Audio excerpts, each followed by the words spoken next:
So hi, everybody. It is my great pleasure and honor to be able to talk to you this morning. Continuing with the series that Josh has begun, The Story of God, and focusing on what I'm calling big and little stories. So we're actually going to break up into rooms very first thing, as opposed to like toward the end.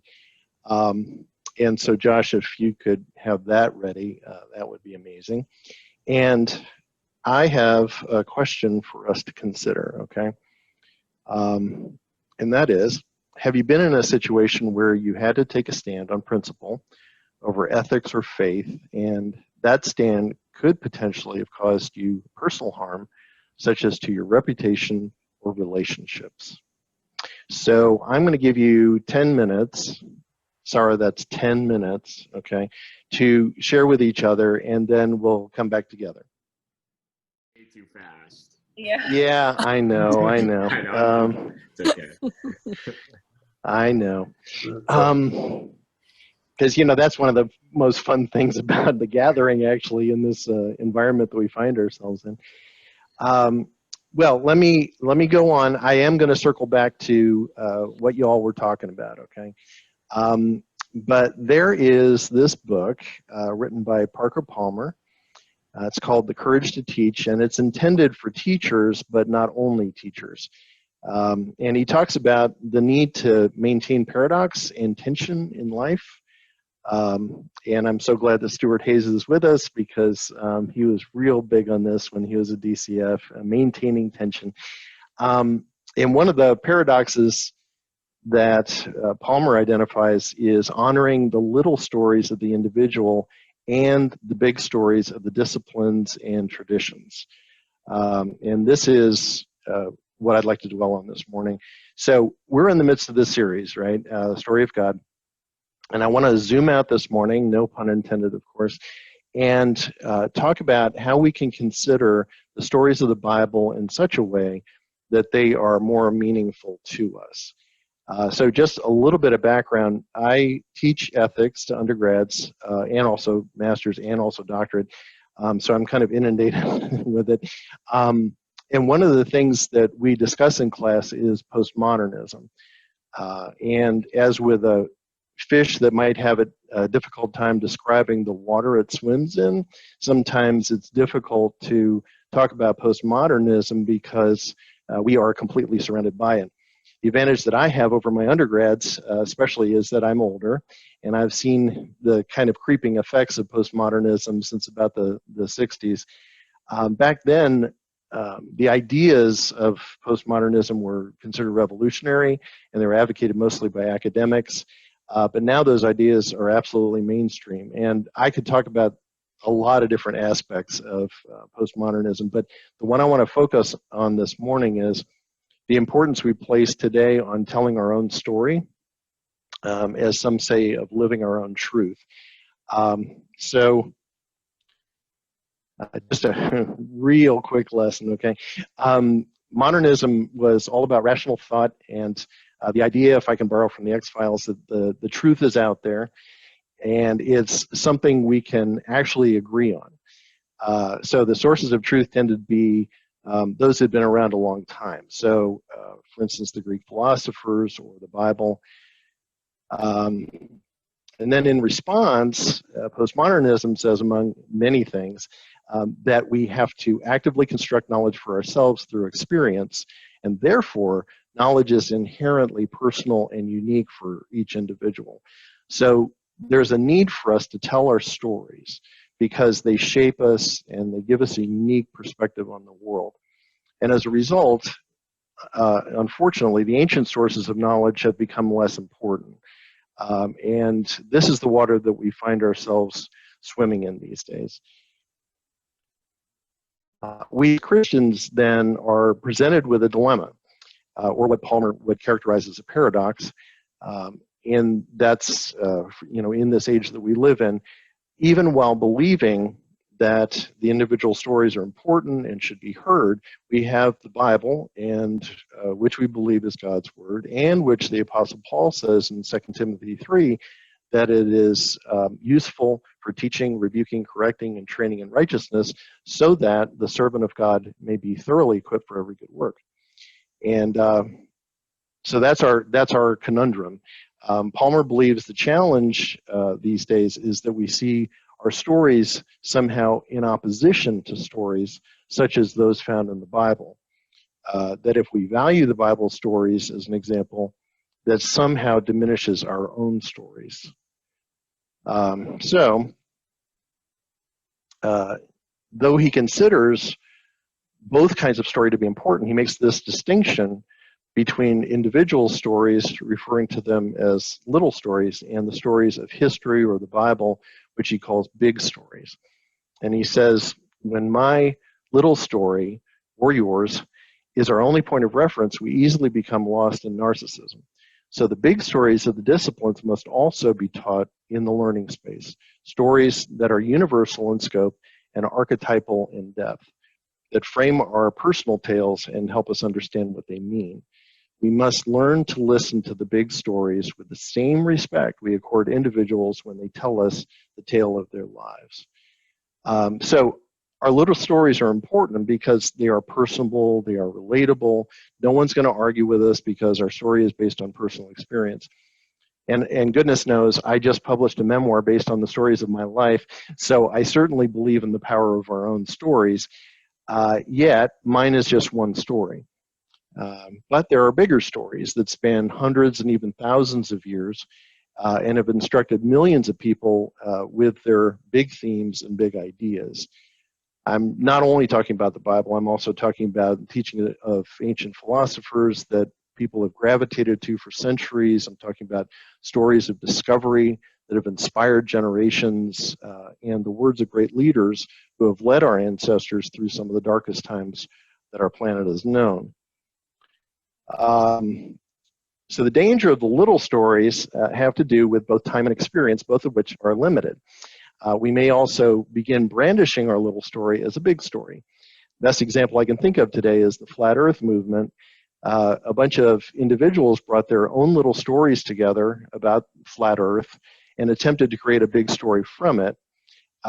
That's not how big stories are created.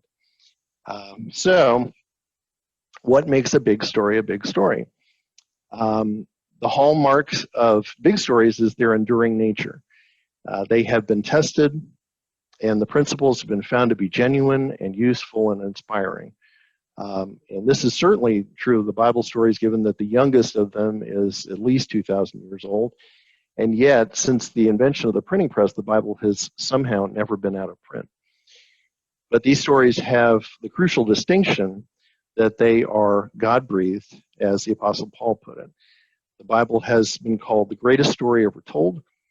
Of all the big stories, the Bible offers the biggest because God is holding these stories up to us and the world as models of how to come to Him, how to please Him, and how to live out our days with Him. So one of the most difficult challenges we face with the Bible's big stories is that, by and large, we know the end of the story. And since we know how things will turn out, we become very blasé about the telling of the story. The big stories aren't like our small stories, we say, because the big stories are closed-ended and our small stories are open-ended. Somehow they knew exactly what to do, whereas I don't have a clue, which is, by the way, a major theme of my latest book, that I don't have a clue.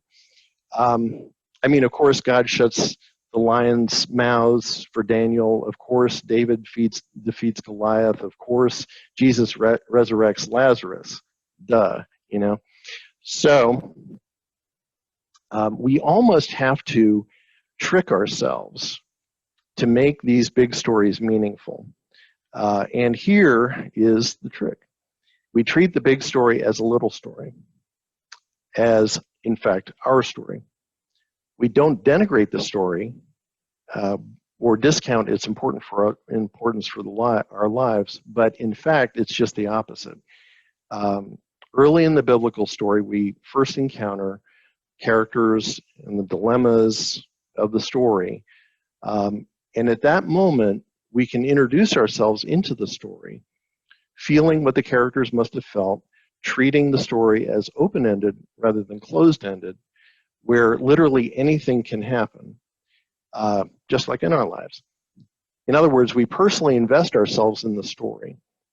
And the reward that we receive as a result of doing all these things is the revelation that of all the possible outcomes of the story in the Bible, what happened was in fact the least likely and also the most God-revealing thing that could have happened.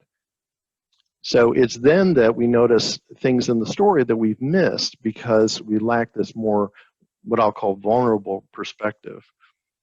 For example, Daniel chapter 3, we have the story of Shadrach, Meshach, and Abednego being thrown into the fiery furnace for refusing to bow to the image of King Nebuchadnezzar. Many of us know this story, but how many of us have actually placed ourselves in the situation of these three men to feel what they were feeling, not knowing what might happen to them? This is why I had you discuss the question that I did about a time that you had to take a stand. You've shared your story about that time. So now consider their story, not as closed-ended, but open-ended. After being threatened with death for not bowing down, they respond in verses 17 and 18. If we are thrown into the blazing furnace, the God we serve is able to deliver us from it, and he will deliver us from your majesty's hand. But even if he does not, we want you to know, your majesty, that we will not serve your gods or worship the image of gold you have set up. So with this more vulnerable perspective, we recognize that in the minds of the three men, there was certainly a chance that they wouldn't make it out of the furnace alive. For me, this just enhances what I read about their allegiance to God and their decision not to bow down to the statue. I'm also struck by the kindness of God toward them, to literally walk among them in the furnace. So it says a little bit later, then Nebuchadnezzar leaped to his feet in amazement and asked his advisors, weren't there three men that we tied up and threw in the fire? They replied, certainly, your majesty. Yes, your majesty. Absolutely, your majesty. He said, look, I see four men walking around in the fire, unbound and unharmed, and the fourth looks like a son of the gods. The question of whether that was an angel, whether that was God himself walking among the three men, is infinitely less important than the fact that God cared enough about them, not only to save them, but also to reassure them in the midst of the fire. Our God is not just a God who cares about the product of our faith, he also cares about and supports the difficult process of demonstrating faith. So for these three men, the story was open-ended. But, and this is why it's a big story, their resolve was unaffected by the not knowing. And we have a lot of not knowing in our lives. I think all of us would agree with that. And we have to convince ourselves that these stories are the big stories, and though they've become almost mythical in some senses, there was also not knowing when this actually took place. So despite the intervening years, building up of this thing is, as I said, to almost kind of something mythical, the truth is that these were in fact human beings with all their fallibilities and uncertainties just like us, but they were nonetheless able to act in faith, thereby inspiring generations with their obedience to God. So our little stories matter. They are, in fact, the basis of our testimony and often are the very thing that turns a friend to Christ. But there are also big stories, the focus of the series this fall. Just as we would sit across the table and listen to a friend's story, full of empathy and concern, we need to have coffee with the characters of the Bible. We need to read these big stories with fresh eyes, seeing ourselves in the stories, seeing the stories as open-ended, and drawing from them the understanding and wisdom that we need to live.